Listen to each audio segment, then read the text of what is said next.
The Young and the Restless Heirs today. Chelsea is concerned about Billy, Diane counsels Kyle, and Ashley fully commits to Jack's scheme. Billy makes fun of Chelsea at Crimson Lights for being late. The traffic is her main gripe, she says. His mother's face lightened up as he said that they may have finally resolved on a means to bring Tucker down permanently, even if he missed her last night. Upon swearing her to secrecy, he will divulge all the details to her. The news was relayed to Chelsea by Billy, and she expressed her excitement. Billy is quite thrilled about finally defeating Tucker. While the executives are busy mitigating the damage, Chelsea wants to know who is handling the mundane tasks of running the company. For Billy, no risk, no reward is the golden rule. She shoots him an obscene glance. He wonders if he made a mistake in his words. It sounds like gambling, Chelsea says, comparing his behavior to that of a poker player who is eagerly anticipating a payout. She worries that he's about to go into trouble and has no idea it. Assuming Chelsea is joking, Billy assures her there's no need to be concerned. Chelsea, however, is, and she tells him that he should feel like he's sitting at a poker table, waiting to win. Everything is on the line right now, Billy says, so sometimes you have to take the long shot. He halts abruptly. Oh my, yes, I can make out the sound. If Chelsea says something, she hopes he won't hold it against her. She is expected to hold him responsible. Therefore, Billy is relieved that she spoke up. Billy is let down because he was unable to witness it firsthand. As a joke, Chelsea says she's a buzzkill. Billy feels like he's almost ready to show his hand in a couple of hold'em hands. I appreciate the buzzkill. He has been supportive. According to Chelsea, all she has to do is keep her half of the bargain. Jack says good morning to Ashley at the Abbott Manse and expresses his relief that they don't have to get ready for battle. While she's thinking about his request, Ashley informs him, saying, "That's what we want, right?" Jack wonders if giving Tucker ownership of that corporation will finally get him out of their lives. Although their grandson will keep Tucker in Ashley's life forever, he will play no role in hers beyond attending the grandson's birthday parties. What is Jack's plan? She wants to know. Tucker has offered to purchase Ashley's share of Glissade, according to Jack. That, she believes, will demand a significant amount of his assets. After that, Tucker will aim to undermine Jabot's position in the market by acquiring the company, as Jack says. He just does not have the kind of money to pay for that. Ashley considers the possibility of raising the price, which would bring in more money for them. According to Jack, Tucker will do all in his power to undermine Jabot by sowing discontent while he raises funds. His goal is to topple them and seize control. They will use his strategy in reverse and turn the tables on him. By exposing his role in the cover-up at McCall, they will rip his company apart from the inside. By all means, discredit him. He will not be allowed to stand by any board of directors once that has been revealed. Is Ashley game? Jack wants to know. Now that Devin won't forgive Tucker, Ashley says there's no other way to proceed. She feels uneasy just sharing an area code with Tucker. This isn't easy for her, and Jack knows it. We must remove this man from our life, for the benefit of everyone. When Tucker knocks on Audra's suite door, he wants to know how her night was. Why is he so angry? She wonders. Tucker is allowing Kyle plenty of time to gather his belongings by asking, "Is he in the shower?" According to Audra, he has an obsession. Tucker is fine with that. All he wants is for her to stay focused. He is concerned about the whereabouts of the secrets that Kyle is supposed to be divulging to them regarding the Abbotts and wants assurance that Kyle is trustworthy. Sister of an Israeli hostage gives a speech regarding the hostage situation. Audra informs Tucker that she is laying the framework. Kyle has returned from Jabot. It seems like Kyle is playing Tucker, according to his gut. He must be convinced that he is on their side by providing him with evidence. She's doing her hardest, Audra. Tucker begs her to persuade him to take action. Anyone can rely on Audra. Tucker asks her to demonstrate it. He snuggles up to her behind and whispers something about how much he admires her brains. Even though Audra has mixed feelings, she encourages him to be generous. Compared to Kyle, Tucker has a far better grasp of her. They have explored territories that he would never dream of. So our connection isn't threatening you. Audra inquires. She wouldn't risk their history for a new hairstyle, in Tucker's opinion. Audra is curious about what lies ahead for them. That is unwritten, according to Tucker. Until Ashley texts him to ask to meet, he continues on. He assumes that she has already decided. Over in the dining room, Diane expresses her enthusiasm for their idea to Kyle. As if that weren't scary enough, Jill has banded together with the Abbotts. If Tucker intends to use him to bring down Jabot from within, she urges Kyle he must intervene. I am sure Jack will be very pleased. Keeping his eyes open is all Tucker has asked for so far, according to Kyle. Even though he has trouble trusting people, he is good at pretending. Diane begs her son to show McCall how much he cares for him. He may include him in his plans. His specific intentions for Glissade must be disclosed to them. Kyle thinks, then we'll start attacking. For him, it's perfect. Chancellor Winters is confronted with a potentially existential threat, as Jill informs Devon and Nate at Society. We have work to do. Nate wonders if Tucker is involved. Discussions about Lily's whereabouts shift gears.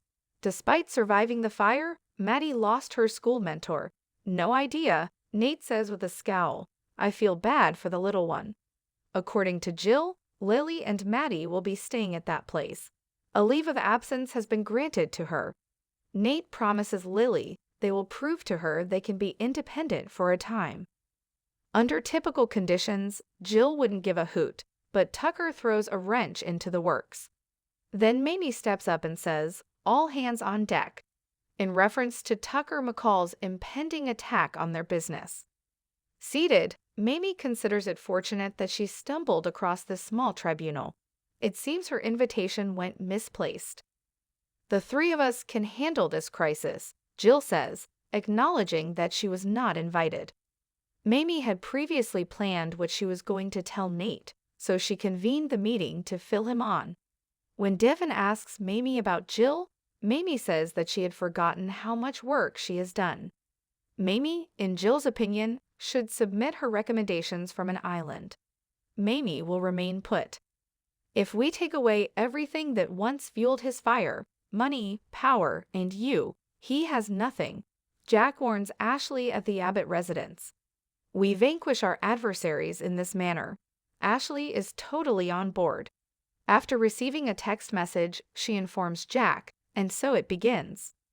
Audra confronts Tucker in her apartment, demanding to know his relationship status with Ashley.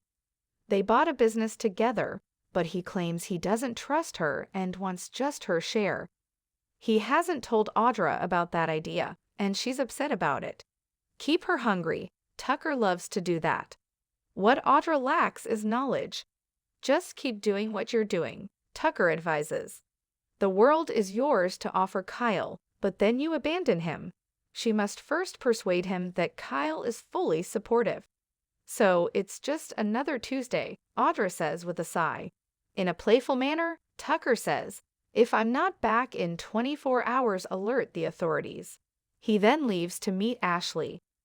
While eating lunch, Kyle and Diane talk about how they should not tell Jack that he is a double agent. According to Diane, it's for the best. Her biggest concern is that Tucker will figure out his secret plan. As soon as they defeat him, Kyle wants to know what happens next. Diane speculates that Jack may like to merge Glissade with Jabot. According to Kyle, that is reasonable. On their approach to the entrance, Kyle and Diane encounter Ashley and Tucker, who have recently gotten together. Since Kyle is obligated to accept the position of Chief Operating Officer at Jabot, Tucker teases him about it. Kyle warns his mom not to let McCall get under her skin as Diane interrupts. Tucker begs them to let Jack know that he has moved on from Jabot and has a new purpose in life, to win Ashley over, if he can obtain her blessing. They sit down at their table, Ashley and Tucker. Jack has, Diane hopes, persuaded her to take the family's side. Kyle really hopes so, because her next move will completely alter the course of events. At the table, Ash assures Tucker that this will be over in no time. Society is the venue where Devin airs his grievances regarding Mamie and Jill's animosity and lack of trust. No, the ladies say they're enjoying themselves. Devin stresses again how important it is that they discuss important matters. Jill proposes that Mamie visit a spa. They can then inform her via text message of their findings. Nate would rather observe from the sidelines. Lily would probably agree with Devin that turning down Mamie's offer of assistance would be a mistake. Mamie is prepared to get her hands dirty. Neither her voice nor her influence matter to the corporation, Jill tells her. She is being threatened, according to Mamie. As far as Jill is concerned, neither Nate nor Devin are rude enough to urge her to shut up. In Nate's opinion, they're not making a good first impression if they want to show Lily that they can survive without her. Jill thinks that they should stop wasting time and become serious, and she cautions Nate against taking advantage of his loved one's generosity. According to Devin, he is excited to see what his cousin can offer. Given Lily's absence, he is indispensable to them. Nodding, Nate says, "You've got me." According to Devin, Nate is as familiar with their business as anyone else. He then asks Jill if it would be okay if they went to the office to brainstorm. When Devin shows anxiety, Jill agrees and assures that Mamie and she would behave themselves. Mamie says to Jill after the men have left, "I thought we were together on this idea about Tucker." Mamie lacks the expertise and experience to assist them during this moment. As Jill mentioned, they were all working against the same enemy. Is Tucker McCall the worst enemy she has ever faced? "I fared quite well competing against you," Mamie says with a smirk. No sweat dealing with Tucker McCall. Billy and Chelsea keep talking about how to bring Tucker down at Crimson Lights. A lot, in her opinion, is dependent on Kyle. Perhaps Billy's counsel would be useful to him. According to Billy, Kyle isn't interested in hearing any advice from his uncle or anyone else. Even though Ashley is a bit difficult to read, she has agreed to sell Tucker her half of Glissade, according to Jack, who informs Kyle and Diane at the Abbott home. No complaints here. After much deliberation, Ashley informs Tucker in the club dining room that she has chosen to part with her share of Glissade. He observes that she seems unusually cooperative today. As Ashley thinks, "You desire the business, then we can negotiate a price." According to Tucker, she has been pining for something ever since her return from Paris. He is still unable to identify it. Ashley denies having an angle, but she does acknowledge that she has been unpredictable. She threatens to make him pay after informing him that the business won't be inexpensive. "I will contact you soon." Audra watches Tucker as she walks out, coming down the stairs. While at Crimson Lights, Nate inquires as to whether or not Devin has heard from Lily.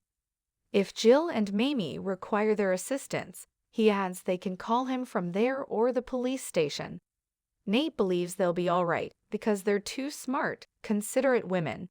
Telling his cousin not to pick a side, he warns against getting entangled. For everything, he tells Devin, "I want to thank you. I will not disappoint you." "You better not," is Devin's response.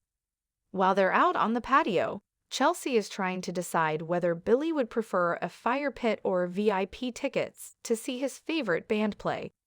Is this a query about a Christmas present? Billy wants to know. A woman who brings him more joy than he deserves and who transforms him into a better person is among his many desires, but he has them all. They share a passionate kiss. As Jill inquires about the length of time it will take Mamie to disappear at society, she is told, "I will write that check. You can't buy Mamie." It had worked before, so Jill figures it was worth a shot. She is willing to do anything for her to leave. What will it take to make you go away? Is the question Mamie wants to ask her.